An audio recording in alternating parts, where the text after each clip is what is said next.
For tuning in, make sure you guys like, comment, subscribe, hit that notification bell, and let's get straight into the video.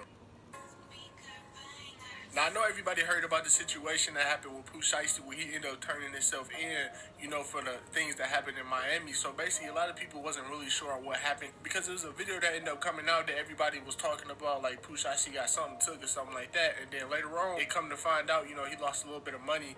But, the lawyer was saying that he dropped the money and he ended up, shooting at the ground. So, a lot of people didn't really know or was really sure what really happened. So, that kind of makes sense to me, but it's kind of crazy because, he Pooh Shiesty. He a rapper. He really very known. So, it's a bad situation to be pulling out your gun and, just shooting. But that's what he said, that ended up taking place.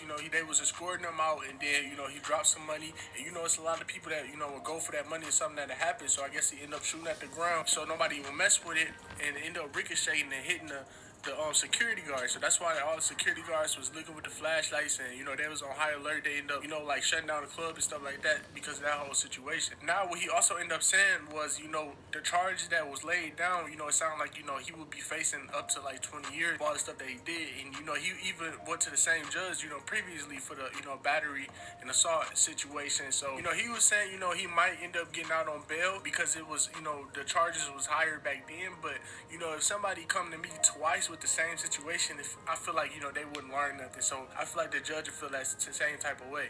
But before I end up showing y'all this video, I want to say I appreciate everybody who even made it this far in the video. Make sure you guys like, comment, subscribe, hit that notification bell. He charged in Miami with aggravated battery with a firearm. If convicted, he faces a mandatory minimum of 20 years on that charge. No lie. The cops say that he was at King of Diamonds nightclub in Miami and that after his set, the security is escorting him out. He drops some money on the floor. He ends up shooting at the ground. That hits a security guard in the ankle. They're charging him with aggravated battery with assault on a firearm. He turned himself in tonight. His bond hearing will be in the morning, so we'll get a decision on whether or not he's going to be out on bond tomorrow morning or sometime thereafter. Interestingly, he will probably go in front of the same magistrate judge in Florida that he was before back in October when he was charged with aggravated assault with a firearm and some other charges.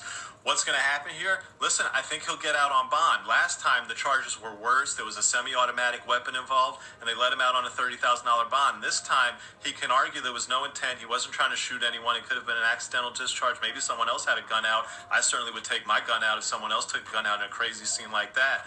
Expect a charge in Miami with